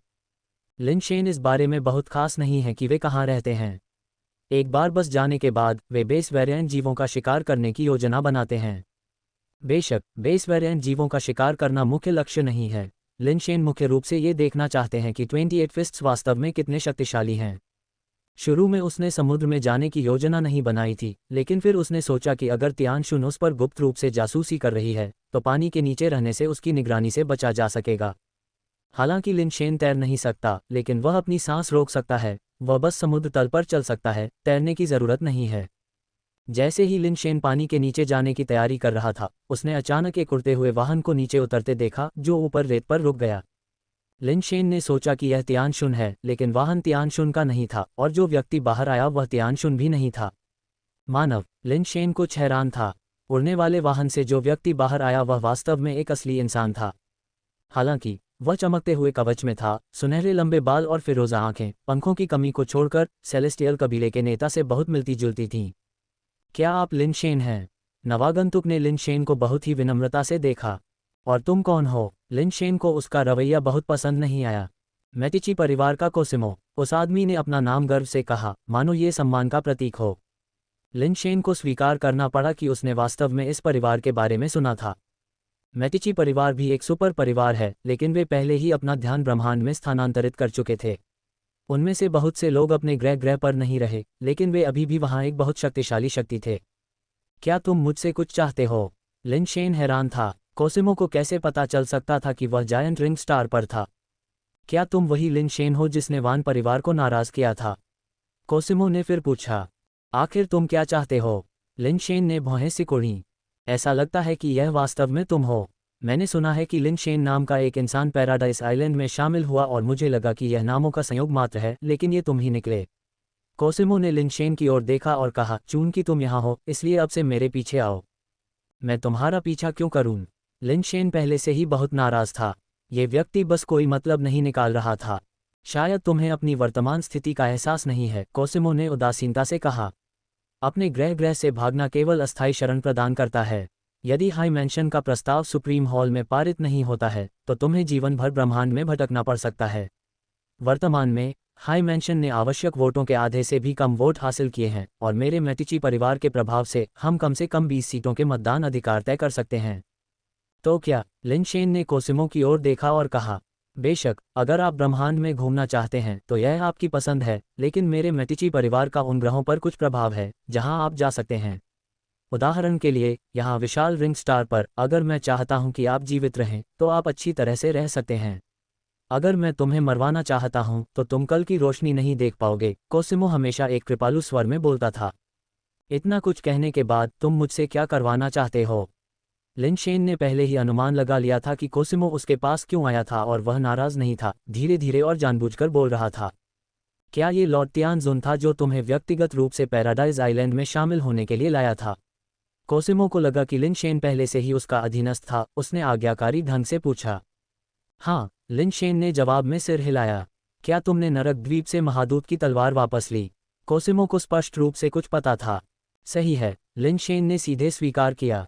बहुत अच्छा, अब से तुम मेरे पीछे आओगे, कोसिमो ने कहा, समुद्र के किनारे विला की ओर जाने की तैयारी करते हुए। तुम क्या करने जा रहे हो? लिन शेन ने कोसिमो को रोकने के लिए हाथ बढ़ाया। ओशन हेवन आइलैंड पर वातावरण काफ़ी अच्छा है, मैं अब से यहीं रहूंगा, कोसिमो ने ऐसे कहा जैसे ये तय हो। क्या मैंने तुम्हें यहाँ रहने के लिए आमंत्रित किया है?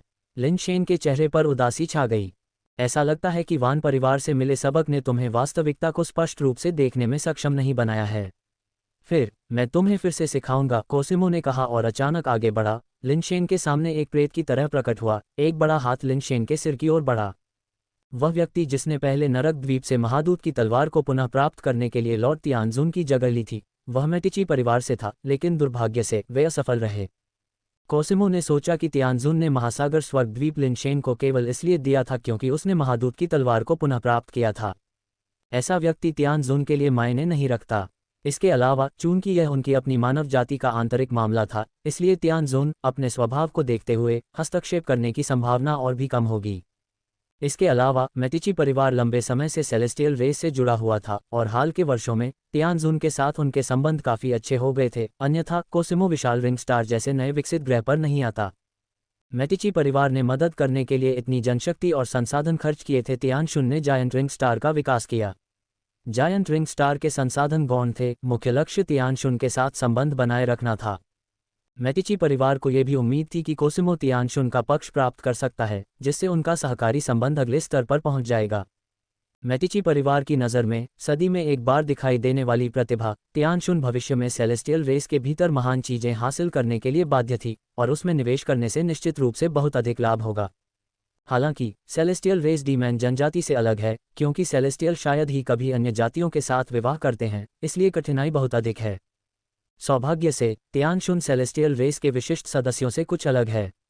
शायद इसलिए कि वह एक शुद्ध रक्त वाली सेलेस्टियल नहीं है, बल्कि एक बहुत ही दुर्लभ मिश्रित रक्त वाली सेलेस्टियल है। उसे अन्य जातियों के साथ संभोग करने से उतनी घृणा नहीं है जितनी कि शुद्ध सेलेस्टियल को होती है। वह विद्रोही स्वभाव की भी है और जानबूझकर दूसरी जातियों से जुड़ती है। यही वजह है कि मेटिची परिवार ऐसे विचार रखता है। तियानजुन असाधारण रूप से प्रतिभाशाली है, लेकिन अपनी मिश्रित विरासत के कारण वह हमेशा अपने कबीले के भीतर हाशिए पर रही है और दबाई गई है। अन्यथा मेटिची परिवार की बारी उसके साथ सहयोग करने की नहीं होती। लिनशेन कोसिमो के खिलाफ चौकन्ना था और लगभग उसी समय जब कोसिमो ने अपना कदम उठाया, लिनशेन के कवच ने पहले ही उसके पूरे शरीर को घेर लिया था। कोसिमो की हरकतें असाधारण रूप से तेज थीं, संभवतः आरोही स्तर पर। लिनशेन ने पहले अमर दरबार पर कदम रखकर हमले से बचने का इरादा किया था, लेकिन फिर उसने आसमान में एक परिचित विमान को देखा।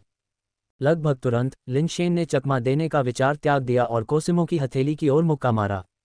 असीम शक्ति अनुबंध की वृद्धि के साथ लिनशेन की शक्ति लगभग 60 तक पहुंच गई थी, जो एक सामान्य आरोही से कम नहीं थी। अपने जन्मजात कौशल का उपयोग किए बिना भी सामान्य आरोही उससे निपट नहीं सकते थे।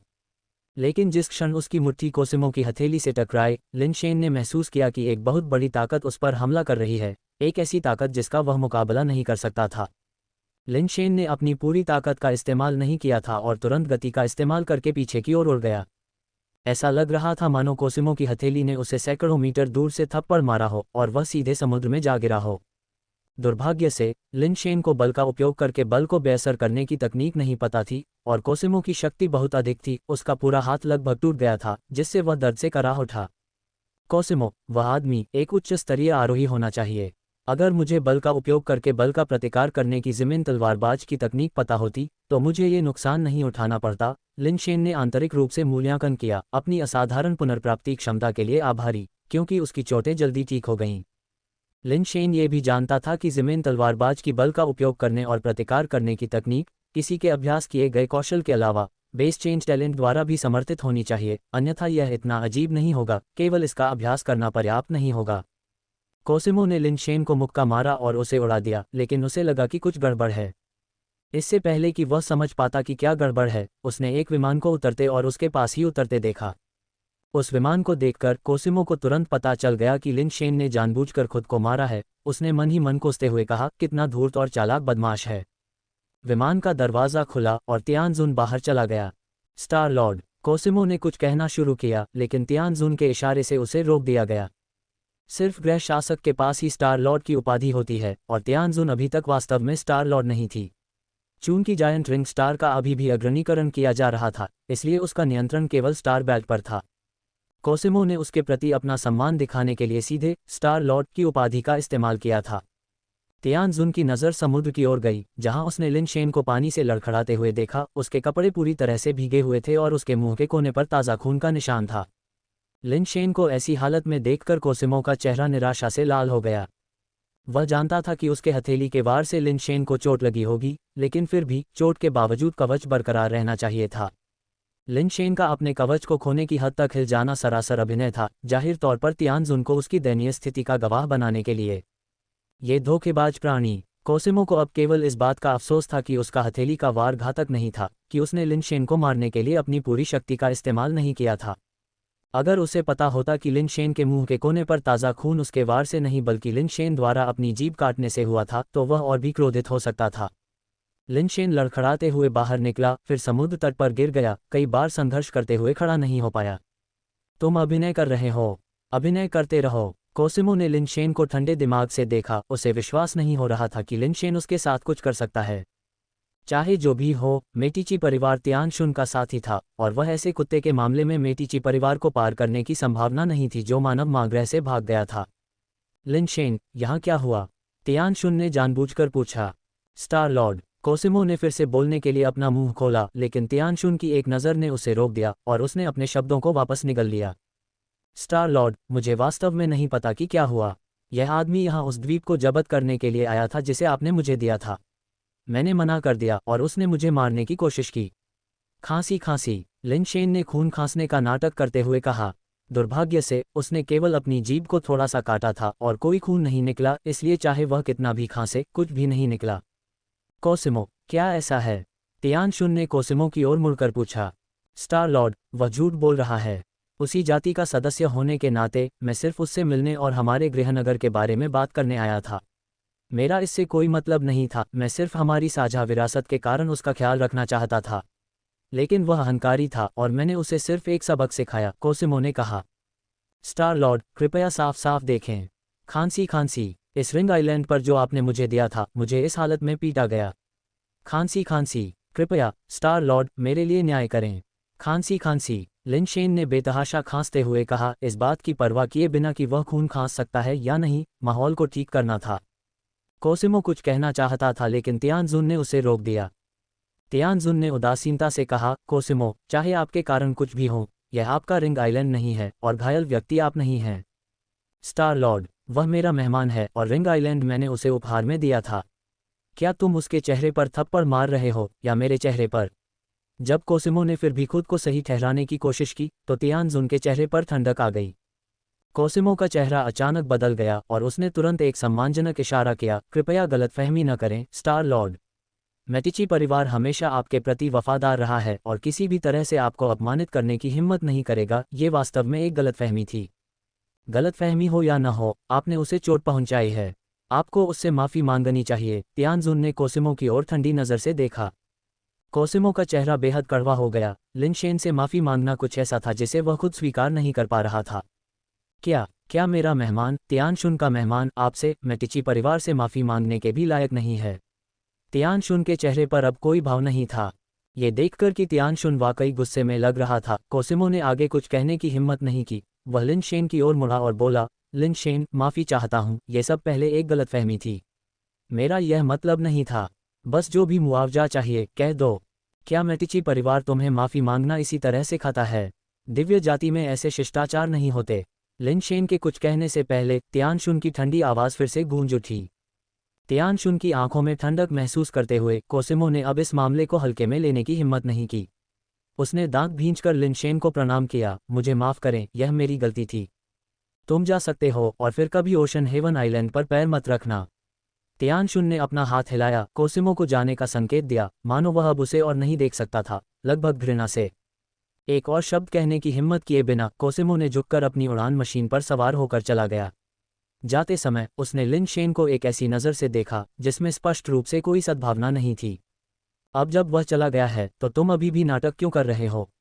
तियानशुन ने लिन शेन को देखा जो अभी भी खांस रहा था और रेत में बैठा था, और व्यंग्यात्मक लहजे में बोला, क्या तुम आए थे? क्या तुम यहाँ मुझसे 28 मुट्ठियों के बारे में बात करने आए हो?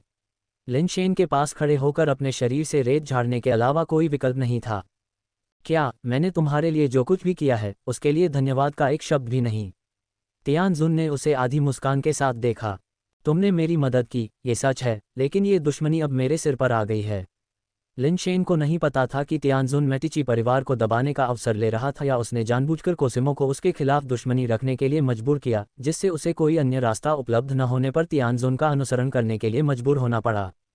चाहे परिस्थिति कोई भी हो, लिन शेन को लगा कि उसे तियानजुन को धन्यवाद देने की ज़रूरत नहीं है। क्या तुम डरे हुए हो? तियानजुन अपने विचारों के प्रकट होने पर नाराज़ होने के बजाय वास्तव में हंसा। वास्तव में मैं थोड़ा डरा हुआ हूँ।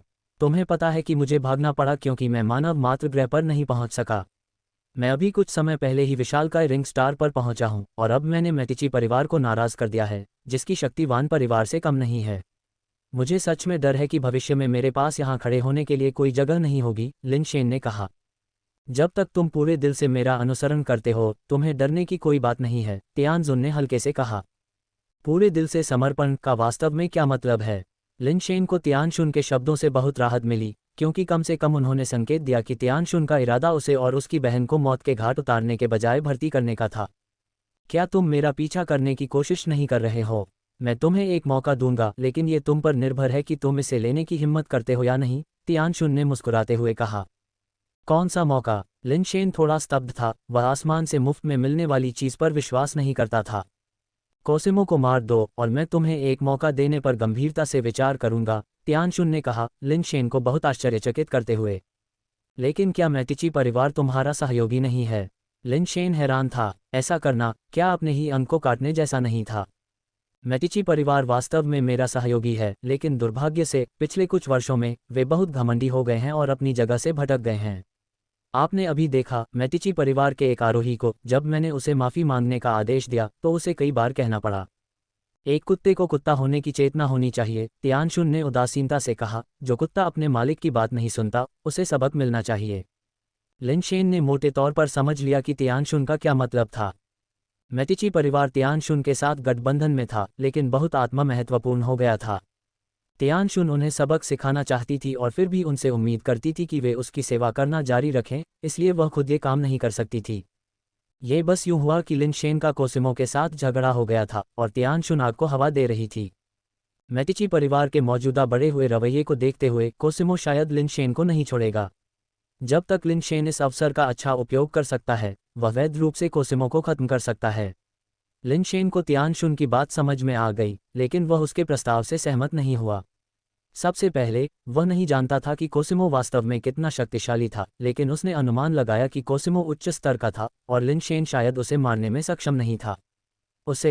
दूसरी बात, उसे डर था कि तियानजुन सिर्फ उसका इस्तेमाल कर रही थी और उसका इस्तेमाल करने के बाद वह उसे मेटिची परिवार को सौंप सकती थी ताकि वे अपना गुस्सा निकाल सकें, जिससे वह बेवकूफ़ बन जाए।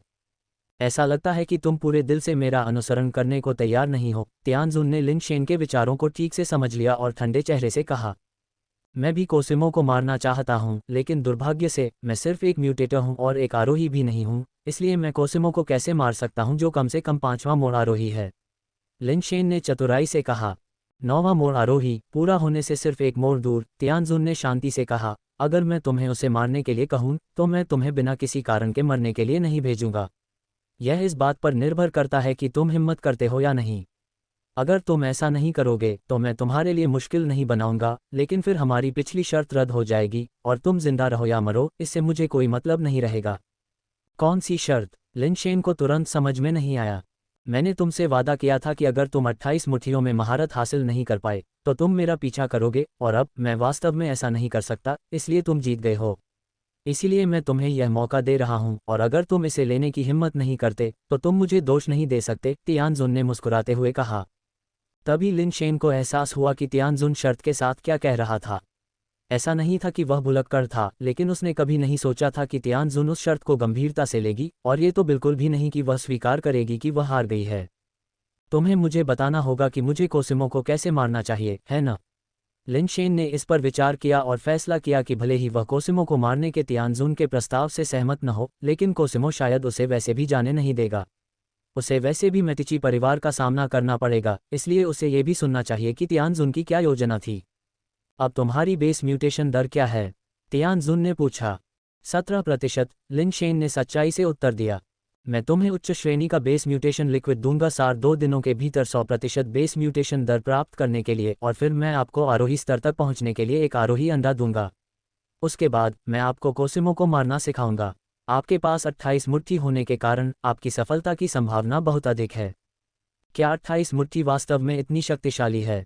लिन शेन को नहीं लगा कि 28 मुट्ठी इतनी प्रभावशाली थी, ये बस एक ऐसी तकनीक की तरह लग रहा था जो ताकत को लंबी दूरी की मुट्ठी शक्ति में बदल सकती है। ये कहना कि केवल 28 मुट्ठी का उपयोग करके पहला मोड़ 9वें मोड़ को मार सकता है, लिन शेन कुछ हद तक संशय में था। ऐसा इसलिए है क्योंकि आपको पता नहीं है कि 28 मुट्ठी वास्तव में कितनी शक्तिशाली है, तियानजुन ने लिन शेन पर कुछ हद तक नाराजगी भरी नज़र से कहा। वह वास्तव में समझ नहीं पा रही थी कि लिन शेन 28 मुट्ठी सीखने में कामयाब क्यों हो गई, फिर भी वह नहीं कर पाए। अतीत में मेरा दोस्त सिर्फ 28 मुट्ठियों से लगभग किसी भी निर्वाण अजेय को हरा सकता था। क्या आप जानते हैं कि इसे 28 मुट्ठियां क्यों कहा जाता है? तियानजुन ने पूछा। लिन शेन ने अपना सिर हिलाया, ये संकेत देते हुए कि वह नहीं जानता था। उसने पहले कभी 28 फिस्ट्स का नाम भी नहीं सुना था। जब मेरा दोस्त किसी दुश्मन का सामना करता था, चाहे वह कोई भी हो, तो आमतौर पर लड़ाई को खत्म करने के लिए सिर्फ 2 मुक्के ही काफ़ी होते थे। 2 मुक्के क्यों? क्या एक सच्चे शक्तिशाली व्यक्ति को एक ही वार में मार नहीं डालना चाहिए? लिन शेन ने उत्सुकता से पूछा। एक मुक्का हतोत्साहित करने के लिए, दूसरा मारने के लिए। एक वार से मारना सिर्फ ताकत के उस स्तर तक पहुंचने के कारण हो सकता है, या एक किस्मत भी हो सकती है। 2 मुक्कों से आपकी जान लेना आपको ये बताता है आपकी जान कभी भी ली जा सकती है। और 8 का क्या मतलब है? जब तक उसने दूसरा मुक्का मारा, दुश्मन के मरने की 80% संभावना थी। ठीक है, फिर भी बचने की 20% संभावना है। हाँ, बचने की वह 20% संभावना पहले ही मुक्का मारने पर आपको दे दी गई थी, तियानजुन ने मुस्कुराते हुए कहा। मेरे दोस्त की मुक्केबाजी तकनीक का कोई नाम नहीं था। 28 फिस्ट्स नाम बस कुछ ऐसा था जिसे दूसरे लोग पुकारने लगे, और समय के साथ यह नाम चलन में आ गया। तो 28 फिस्ट्स के पीछे की कहानी यही है, लिन शेन ने और भी हैरान होकर कहा। लेकिन मुझे नहीं लगता कि 28 फिस्ट्स इतनी भयंकर है। यह मुझे केवल हवा के माध्यम से मुट्ठी शक्ति को प्रक्षेपित करने की अनुमति देता है। ऐसा इसलिए है क्योंकि आपने अभी अभी शुरुआत की है, और आप 28 मुट्ठी की शक्ति को सही मायने में उजागर नहीं कर पाए हैं। चिंता न करें, आप धीरे धीरे अभ्यास कर सकते हैं। सीमा को समझने के लिए 3 दिन पर्याप्त होने चाहिए। कोसिमो को मारने के लिए शुरुआत करना ही काफ़ी है, तियानजुन ने कहा। लिन शेन अभी भी हिचकिचा रहा था। ऐसा नहीं था कि वह कोसिमो को मारने के बारे में हिचकिचा रहा था, बल्कि इस बारे में कि तियानजुन द्वारा दिए गए आरोही अंडे का उपयोग उसके आरोही के लिए करना है या नहीं। वह अभी भी वेई वुफू द्वारा प्राइमवल अंडे भेजे जाने का इंतजार कर रहा था।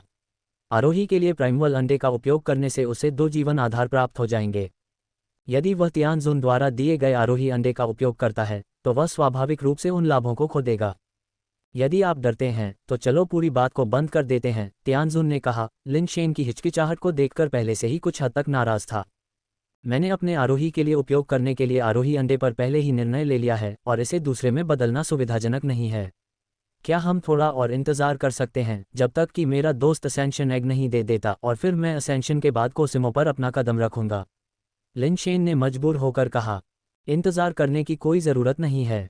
आप पहले जो भी असेंशन एग इस्तेमाल करने की योजना बना रहे थे, वह संभवतः उस एग से बेहतर नहीं होगा जो मैं आपको दे रहा हूं। यह एक असेंशन प्राणी से है जो केवल हमारी सेलेस्टियल रेस के ग्रह पर मौजूद है। अपने असेंशन के लिए इसका इस्तेमाल करने पर आपके जीवन आधार को एक विशेष आधार प्रतिभा प्राप्त होगी, और यह आधार प्रतिभा पहले मोड़ से 9वें मोड़ तक मारने की आपकी क्षमता का एक महत्वपूर्ण हिस्सा है। उस आधार प्रतिभा के बिना भले ही आप 28 मुट्ठी जानते हो, 9वें मोड़ पर पहले मोड़ को मारना बहुत मुश्किल होगा। तियानजुन ने सीधे लिन शेन के अनुरोध को अस्वीकार कर दिया। किस तरह की आधार प्रतिभा इतनी शक्तिशाली है? लिन शेन अब वास्तव में उत्सुक था। Angel rebirth. हर बार जब आपकी ताकत खत्म हो जाती है, तो एंजल रीबर्थ आपके शरीर को उसकी चरम स्थिति में पुनर्जीवित कर सकता है, जैसे कि फिर से जन्म लिया हो। ये क्षमता आपके लिए बेहद महत्वपूर्ण है, क्योंकि 28 फिस्ट आपकी शारीरिक ऊर्जा का बहुत अधिक उपभोग करता है।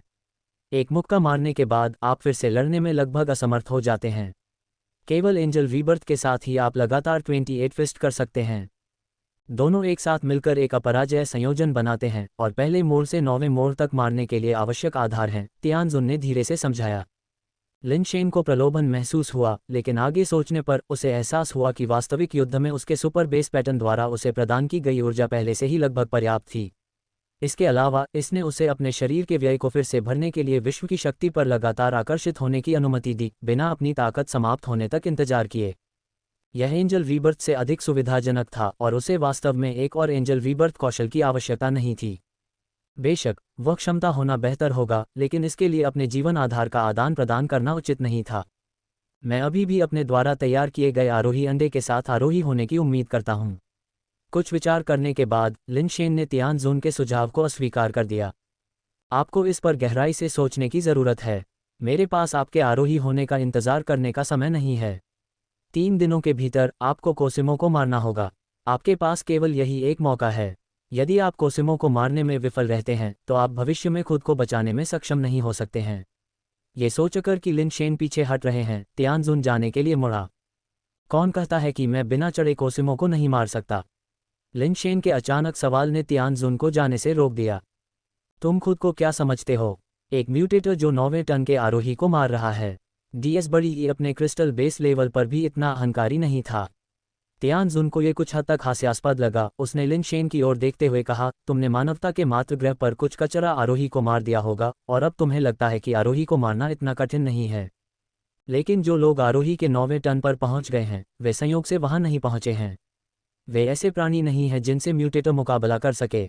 खुद को बेवकूफ़ मत बनाओ। एंजल रीबर्थ और 28 फिस्ट्स का संयोजन ही तुम्हारा एकमात्र मौका है, और वह भी सिर्फ एक मौका है। तुम सफल हो या नहीं, यह इस बात पर निर्भर करेगा कि तुम इसे कैसे अंजाम देते हो। मुझे नहीं पता कि डीएस बड़ी कौन है, और मुझे पता है कि 9वें टन असेंडर को मारना मुश्किल है, लेकिन मुझे एक मौका देना आपके लिए नुकसानदेह नहीं होगा, है न? अगर मैं कोसिमो को मार देता हूं तो आप अपना लक्ष्य हासिल कर लेते हैं।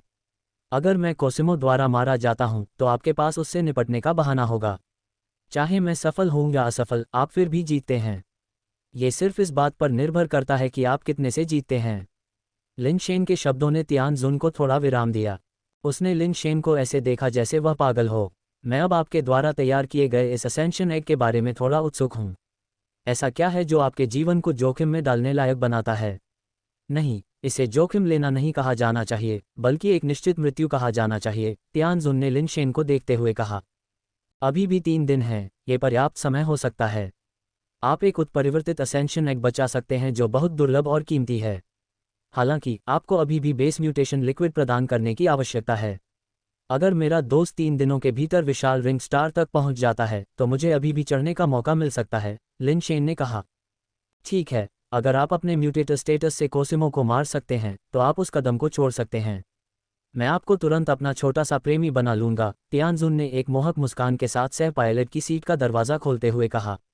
चलो, आपको मेरे घर पर उस उच्च श्रेणी के बेस म्यूटेशन लिक्विड एसेंस का उपयोग करना चाहिए। आपको कोसिमो की जानकारी और मेरी योजना से भी परिचित होना चाहिए। लिन शेन फ्लायर में सवार हो गए और एक बार फिर तियानशुन की महल जैसी इमारत में पहुंच गए। इस बार इमारत के अंदर उतरने वाला फ्लायर फिर से नीचे उतरा। जमीन एक लिफ्ट निकली जो गहरे भूमिगत मार्ग से जा रही थी। फ्लायर के अंदर बैठे और रोशनदान से देखते हुए जैसे ही लिफ्ट नीचे उतरती रही, लिन शेन ने अनुमान लगाया कि जब तक लिफ्ट रुकी तब तक वह अब दसियों हजार मीटर भूमिगत हो चुका होगा। तियानशुन ने दरवाज़ा खोला और फ्लायर से बाहर चला गया, और लिन शेन भी दूसरी तरफ से बाहर निकल गया, केवल ये देखने के लिए कि लिफ्ट के बाहर एक गुफा थी, आधी प्राकृतिक और आधी मानव निर्मित। गुफा में एक काला तालाब था जो एक अत्यंत चिपचिपा काले तरल से भरा था जो पिघले हुए डामर जैसा गर्मी और बुलबुले उत्सर्जित करता था। क्या ये बेस म्यूटेशन लिक्विड एसेंस है?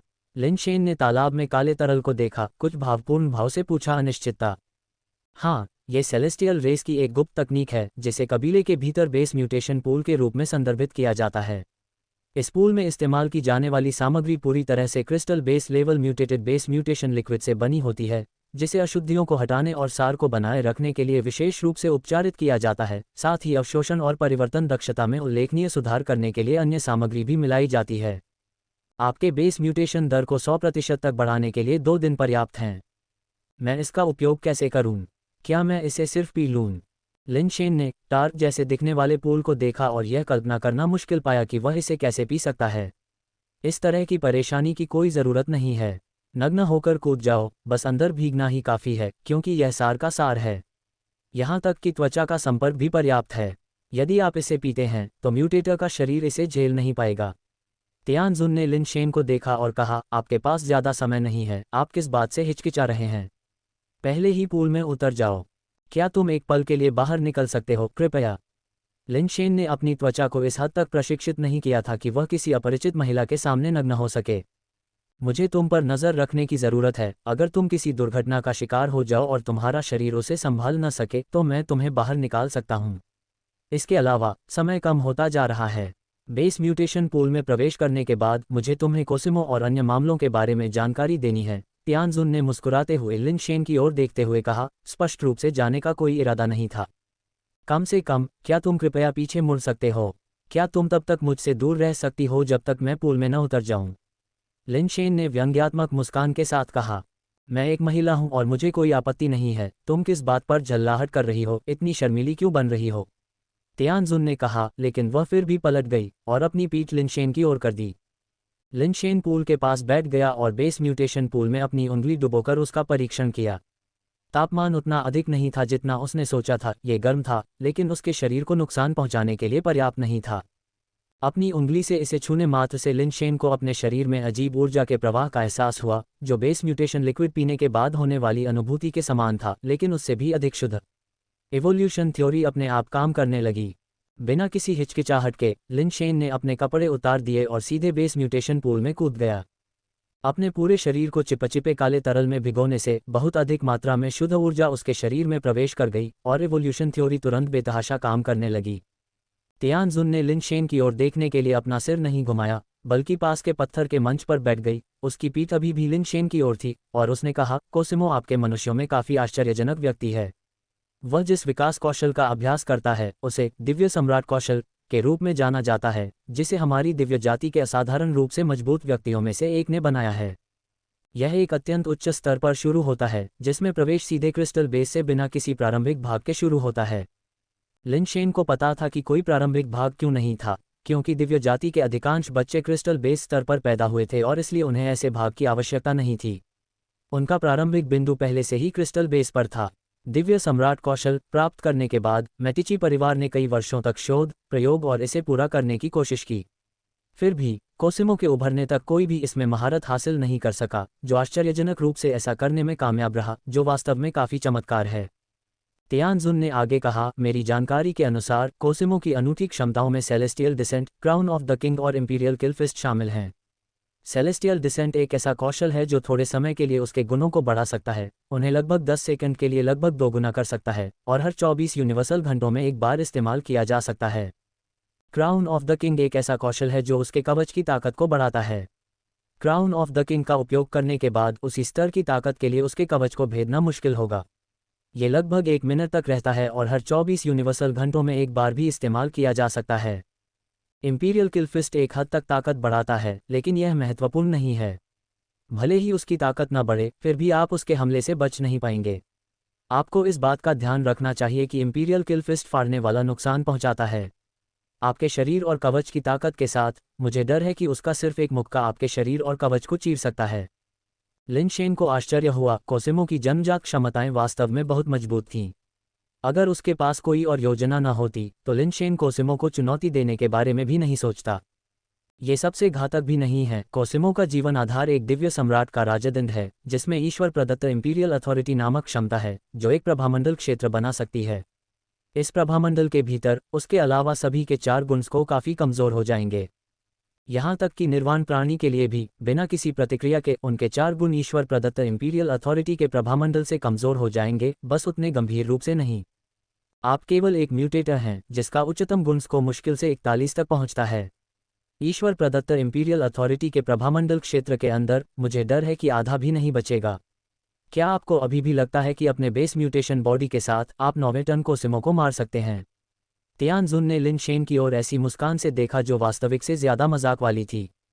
उसने लिनशेन को ये सब अभी बताने का फैसला किया ताकि वह ऐसे हास्यास्पद विचारों को खारिज कर दे, ताकि वह अपने आरोहण अंडे का इस्तेमाल आरोहण के लिए कर सके।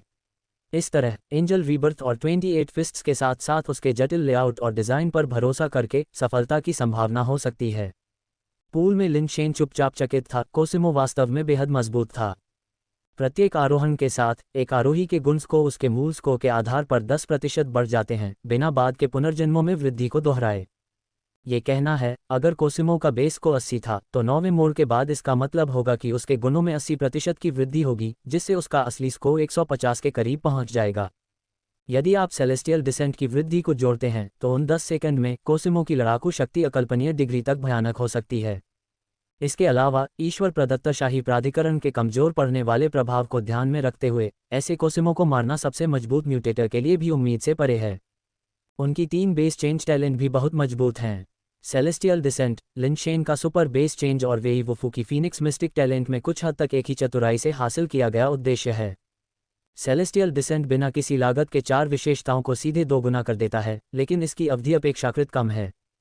लिनशेन का सुपर बेस चेंज भी सभी 4 विशेषताओं को मजबूत करता है, लेकिन बड़ी मात्रा में ऊर्जा की खपत की कीमत पर। यदि उसके पास पर्याप्त ऊर्जा है तो सुपर बेस चेंज विशेषताओं को दोगुना या उससे भी अधिक कर सकता है। हालांकि आमतौर पर लिनशेन के पास जो ऊर्जा होती है वह सुपर बेस चेंज के माध्यम से विशेषताओं को दोगुना करने के लिए अपर्याप्त होती है। सुपर बेस पैटर्न द्वारा अवशोषित की गई विश्व शक्ति भी उस स्तर तक नहीं पहुंच सकती जब तक कि उस समय का वातावरण अत्यंत विशिष्ट न हो जिससे विश्व शक्ति का बड़े पैमाने पर अवशोषण हो सके, तभी विशेषताओं को दोगुना करना संभव है। वेई वुफू का फीनिक्स मिस्टिक एक सहज कौशल है जो क्रिस्टल बेस की ओर बढ़ने पर प्राप्त होता है, इसी तरह 4 विशेषताओं को बढ़ाता है। यह विशेषताओं को दोगुना भी कर सकता है और सेलेस्टियल डिसेंट की छोटी अवधि के विपरीत बहुत टिकाऊ है और लिनशेन के सुपर बेस पैटर्न जितना अस्थिर नहीं है। हालांकि इसके लिए भी एक निश्चित मात्रा में ऊर्जा की आवश्यकता होती है, बस सुपर बेस पैटर्न जितना नहीं। हालांकि फीनिक्स मिस्टिक की अपनी कमियां भी हैं। एक बार इसका उपयोग करने के बाद किसी को अंत तक लड़ना जारी रखना चाहिए, चाहे प्रतिद्वंद्वी कितना भी मजबूत क्यों न हो। कोई भी पीछे हटना या कायरता फीनिक्स मिस्टिक को उसके उपयोगकर्ता के खिलाफ पलटवार करने का कारण बनेगी, जो घातक हो सकता है। वेई वुफू फीनिक्स मिस्टिक की बदौलत तीसरे टन जू कैलिंग को मारने में कामयाब रहे। सेलेस्टियल डिसेंट की खूबसूरती यह है कि इसके लिए किसी कीमत की जरूरत नहीं होती, इसकी अवधि बहुत कम होती है, लेकिन यह निर्णायक क्षण में लड़ाई को खत्म करने के लिए काफ़ी है। जब क्राउन ऑफ द किंग और इंपीरियल किलफिस्ट के साथ संयुक्त किया जाता है तो एक म्यूटेटर के लिए पूरी तरह से कुशल कोसिमो को मारना सैद्धांतिक रूप से असंभव है।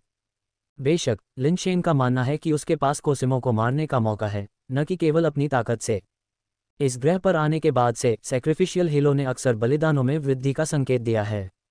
यह अनुमान लगाया गया है कि जैसे जैसे सेलेस्टियल रेस की पायनियर कोर अग्रणी होती जा रही है, युद्ध में लगातार होने वाली मौतों के परिणामस्वरूप सैक्रिफिशियल हीलो के लिए बलिदान हो रहे हैं।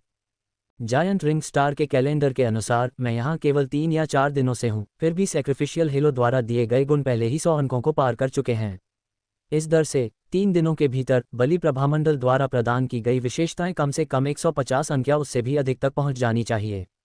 अपने स्वयं के मूल गुणों को जोड़कर मेरी शक्ति 200 को पार कर सकती है।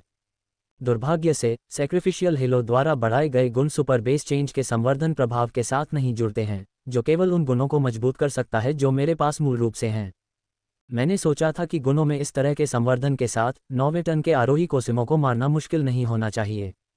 आखिरकार लगभग समान गुणों के साथ मैंने आसानी से वान शुलियू को उड़ा दिया, जो 7वें टन से केवल 20% अधिक शक्तिशाली है। संभावनाएं अभी भी काफ़ी अधिक होनी चाहिए। लेकिन तियानजुन ने जो कहा उसे सुनकर ऐसा लगता है कि ऐसे गुणों के साथ कोसिमो को मारना इतना आसान नहीं हो सकता है।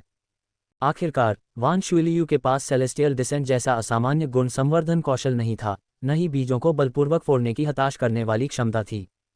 सैक्रिफिशियल हीलो के प्रसाद द्वारा प्रदान की गई विशेषता संवर्धन का अर्थ है कि जितने अधिक गुण होंगे उतने ही अधिक प्रसाद की आवश्यकता होगी।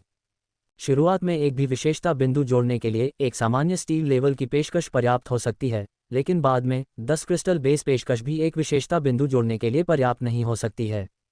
अगर कुछ आरोही मर गए या एक निर्वाण स्तर की पेशकश नष्ट हो गई तो बलिदान हीलो की विशेषताओं में उल्लेखनीय वृद्धि देखी जा सकती है। मूल रूप से मुझे बलिदान हीलो की शक्ति को इकट्ठा करने में बहुत समय लगा और स्काई स्टार स्लोप पर लड़ाई के बाद ही मैंने 150 से अधिक अंक जमा किए। विशाल रिंग स्टार पर केवल 3 या 4 दिनों में बलिदान हीलो की विशेषताएं पहले ही 100 को पार कर चुकी हैं, जो दर्शाता है कि विशाल रिंग स्टार पर अग्रणी कितना क्रूर है। जब तक अगले 3 दिनों में बलिदान हीलो की विशेषताएं महत्वपूर्ण रूप से नहीं बढ़ जाती, कोसिमो को मारना वास्तव में आसान नहीं होगा। अगर मैं एक हमले में सफल नहीं होता तो मैं केवल शरण लेने के लिए विशाल रिंग स्टार से दूर टेलीपोर्ट कर पाऊंगा। लिनशेन ने अपने दिल में चुपचाप गणना की।